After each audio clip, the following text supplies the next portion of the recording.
आएगा लड़की, तुम उतना दिन से 15 का टेबल याद करी, तुमको अभी तक याद काहे नहीं हो रहा है? तो आप भी तो 15 साल से कांग्रेस को वोट दे रहे हैं, तो काहे नहीं? बस पर्सनल होने का जरूरत नहीं है। इस वीडियो को वेस्ट बंगाल की वीडियो समझने की गलती भी मत करना। ये वीडियो बांग्लादेश की प्रोटेस्ट की वीडियो। ये सारे लोग प्रोटेस्ट इसलिए कर रहे हैं क्योंकि इनको ममता दीदी बैक चाहिए। बट इन्हें कैसे समझाऊं कि ममता का क्षमता 2026 में 4 मई को ही एक्सपायर हो गया था। बेसिकली ये लोग इसलिए डरे हुए हैं क्योंकि वेस्ट बंगाल के सीएम ने ऑर्डर दे दिया बॉर्डर फेंसिंग का। तो अब ये अपनी मुन्नी तारों के नीचे से नहीं बेच पाएंगे, इनका मुन्ना पिछवाड़े पे लात खा के वापस जाएगा। और एक और चीजों से ये लोग डरे हुए हैं कि अगर सीए एनआरसी लागू हो गई तो इनके साथ चिंता चिता हो जाएगा, क्योंकि चिंता चिता समान।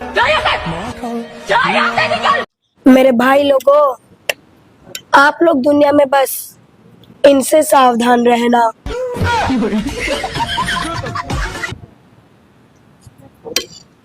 एक्टर सीएम बन रहा है, अरे साला पीएम एक्टर बन रहा है। अच्छा, और भारत का युवा, अब तुम लोग क्या सोच रहे हो वो नाम मैं लूंगी? समझ जाओ बस वही बन रहा है। एक बार ईवीएम हटवाकर चुनाव करवा लीजिए। कमल ही नहीं, अगर पूरे तालाब ना सूख जाए तो हमारे नाम पर 4-5 कुत्ता पाल के रख लीजिएगा। अंधभक्तों, मजा आ जाएगा।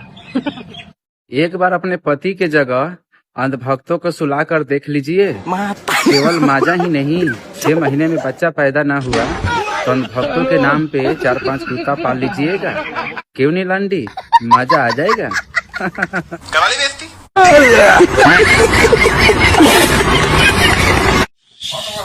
राहुल गंडी जी ये लीजिए, माइक लगाइए। जनता आपसे कुछ पूछना चाहती है। अच्छा, जो पिछले 22 सालों में आपने 54 से भी ज्यादा विदेशी यात्रा करी है, जिसमें 60 करोड़ से भी ज्यादा का खर्चा आया, लेकिन आपकी डिक्लेयर इनकम तो 11 करोड़ है? बाकी 49 करोड़ कहां से आए? वो मेरे कुछ बिजनेसेस हैं। जनता वही तो साइड बिजनेस जानना चाहती है आपके, कौन से है? मैं नहीं बताना चाहता हूँ। अच्छा, इंटरव्यू चल रहा है सर। ये करप्शन की कलेक्शन है और ये बाहर की कलेक्शन है। बाहर की बस 600 ही? हाँ सर, आज मम्मी का धंधा थोड़ा मंदा था। चूतिया माइक लग रहा है। आप सभी विपक्षी पार्टियां एक है, बताओ आपके पिछवाड़े में डंडा किसने डाला है? बीजेपी के लोग। भाजपा सरकार बीजेपी है। बीजेपी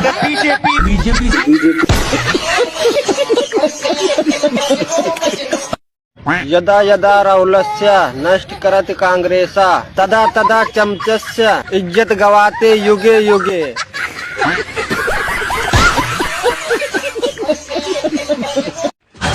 मम्मी, हमें देशभक्त बनना है, विदेशी मुद्रा पे बचत करनी है। एलपीजी के लिए हमारे देश से विदेशों में बहुत पैसा जावे। एक काम करो, बाहर मिट्टी के चूल्हे बना लो, जो भी रोटी सब्जी बनानी है। अरे नहीं मम्मी, इतना तेल मत गिरो, खाने के तेल में बचत करनी है ना, कम करो। अरे बस 2 बूंद तेल गिरना है। 2 बूंद सब्जी बनानी है, कुकर को पोलियो ड्रॉप ना देनी।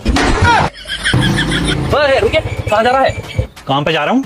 काम पे जा रहा हूँ? अबे जरा भी देशभक्ति है तेरे दिल में ना? तुझे पता ना क्या, हमें विदेशी मुद्रा पे बचत करनी है। पेट्रोल डीजल की वजह से कितना पैसा विदेशों में जावे कुछ पता भी है? जितना हो सके वर्क फ्रॉम होम कर। पर मैं कैसे वर्क फ्रॉम होम करूँ? मैं तो दिहाड़ी मजदूर हूँ। हाँ तो फिर साइकिल से जा, चल बचत कर। दूल्हे के लिए 5 सोने की चीज है जी। सोने की चीज? पर मोदी जी ने तो सोने की चीज खरीदने को मना करी है। कोई बात ना, ब्याह से पहले तो पहनने को मिलने सोने की चीज, ब्याह से बाद तो पहनने को मिल ही जाएंगी। तो सोने की चीज में 1 डबल बेड, 1 गद्दा, 1 चद्दर और 2 तकिए हैं जी। 2013 में नहीं कोई बीमारी आई थी और नहीं कोई युद्ध हो रहा था, फिर भी हमारी पढ़ी लिखी सरकार डबल इंजन की सरकार थी। तो 2013 में बोली थी कि गैस कम करो, पेट्रोल कम करो, डीजल कम करो, तेल कम करो, पैसा पेड़ से उगता है, पैसा नहीं है। पैसा कहाँ से आता है? पैसा पेड़ों पर तो लगता नहीं है। आज अगर मोदी जी कह रहे हैं तो चमचों की गाड़ में बाबा सिर लग रहा है। क्यों चमचो? तुम्हारी सरकार करे तो चमत्कार, हमारी सरकार करे तो बलात्कार। कहाँ से दोगलापन लाते हो? अपने बाप के बेटे हो या पड़ोसी के बेटे हो? अपनी बीवी का नहीं हो, वो किसी और का क्या होगा? वो देश कैसे चलाएगा? ऐसा सब बोलते हैं मोदी जी के बारे में। लेकिन वो आप लोगों को एक बात याद करानी थी कि वो जो अभी सीएम ने शपथ ली ना तमिलनाडु के अंदर, विजय थालापति ने शपथ ली, शपथ, उसकी बीवी अभी तो डिवोर्स भी नहीं हुआ भैया। उसने अपनी बीवी को इनवाइट भी नहीं किया, पहले ही छोड़ दिया। बड़े बड़े बच्चे, अपने बच्चों को भी नहीं बुलाया। लेकिन साथ में एक और दूसरी महिला दिखाई देती जो ऐसे खुश होती है कि उसकी खुद की पर्सनल बीवी हो, मतलब ऐसे खुश हो रही थी। तो मैं क्या समझू? क्या कौन सही है कौन गलत है? मतलब मुझे ये बात थोड़ा समझ में नहीं आई भैया। मतलब डबल स्टैंडर्ड अच्छी बात है, बट ये थोड़ा ज्यादा नहीं हो गया? देख रहे हो विनोद, जो कल तक कह रहे थे कि 900 का सिलेंडर कैसे खरीदेंगे, वो आज सोना खरीदने की बातें कर रहे हैं। वाह रे चमचों, वाह रे दोगलों, तुम्हारा तो कभी भला नहीं हो पाएगा। कोई सरकार, कोई इंसान, कोई पप्पू तुम्हारा भला नहीं कर पाएगा। राधे राधे। वालों में से या पीछे हटने वालों में से तृणमूल कांग्रेस नहीं। ममता बनर्जी शेरनी है, फाइटर है, आगे भी थी और अब भी रहेंगी। और ये वोट जनता का मैंडेट नहीं, पश्चिम बंगाल के लोगों ने नहीं चाहा कि ममता बनर्जी की सरकार चली जाए। ये वोट चोरी का मैंडेट है, जिसमें इलेक्शन कमीशन शामिल है। और दिन दहाड़े ये जो वोट चोरी हुई है, सिर्फ पश्चिम बंगाल के लोग ही नहीं, पूरे भारतवर्ष के लोग देंगे। पता है दीदी सदमे से नहीं निकल पा रही है, जिंदगी भर हाईकोर्ट घूमती रहो।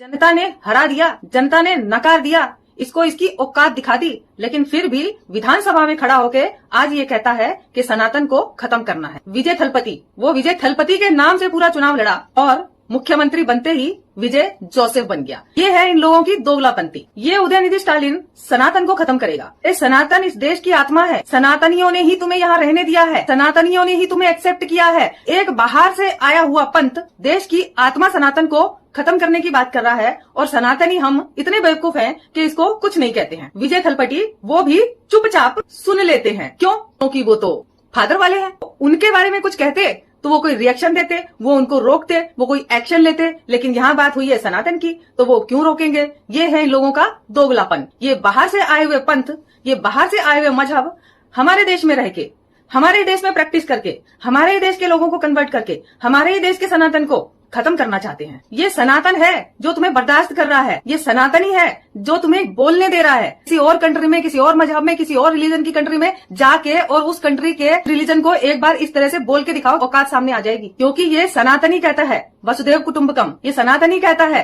विश्व का कल्याण हो। हम लोग सबको अपने में समावेश कर लेते हैं, सबको अपना लेते हैं, जो जैसे रहना चाहता है उसको वैसे रहने देते हैं। लेकिन ये बाहर से आए हुए कुकुरमुत्ते, ये बाहर से आए हुए आक्रांता हमारे ही देश में रह के हमें ही गाली देते हैं, हमें खत्म करने की बात करते हैं। क्यों? क्योंकि हम शांत रहते हैं, क्योंकि हम सह लेते हैं। हजारों सालों से तुम कोशिश कर रहे हो, कामयाब नहीं हो पा रहे ना, आगे भी नहीं हो पाओगे। हर हर महादेव। घर में नहीं है दाने, अम्मा चली बुनाने। इन कंगालिस्तानियों की भी हिम्मत की ना दाब देनी पड़ेगी। मतलब इनके घर में खाने को रोटी नहीं है, लेकिन छाती पीटने लग रहे ममता बनर्जी के लिए कि दीदी को गद्दी वापस दो, वरना हम भारत पे अटैक कर देंगे। मतलब एक बात बताओ, तुम हरी नीली लुंगी हो, तुम काय के लिए दुखी हो रहे? दीदी के लिए दुखी हो रहे ना, ले जाओ हमारे लेकर, कौन रोकने लग रहा है? देखो तुम्हारी जो शेख हसीना थी देश की प्रधानमंत्री, उसको हमने शरण दी ना, तो तुम ममता बनर्जी को शरण दे दो। इवन कहा तुम मुख्यमंत्री के चक्रों में पड़े हो कि ममता बनर्जी को वापस मुख्यमंत्री बनाओ, हम वरना भारत पे अटैक कर देंगे। बेफालतू तो अपने हाथ उड़वा लोगे। ममता बनर्जी को ले जाओ और अपने देश की प्रधानमंत्री बना दो। तो मैं तो कहती हूँ ममता बनर्जी के साथ साथ अगर थारा ज्यादा ही जी करता हो ना सियानी घोष, और वो कौन है मायना मित्रा, उसको भी ले जाओ, वो ऐसे पप्पी पुप्पी देती रहोगी। तुम्हारी जनता का भी दिल लगा रहेगा। ज्यादा चक्करों मत पड़ो, तुम्हारा टाइम खराब आ रहा लगा है। मानोगे नहीं तुम यार, जब तक 2-4 लट तुम्हें ढंग से पड़ेगी नहीं ना, पाकिस्तान को तो आदत है पीटने की, तुम्हें आदत भी नहीं है। तो भारत की जब लट है ना, घड़े बुंडे पड़े, पूछो बड़े बाप पाकिस्तान से।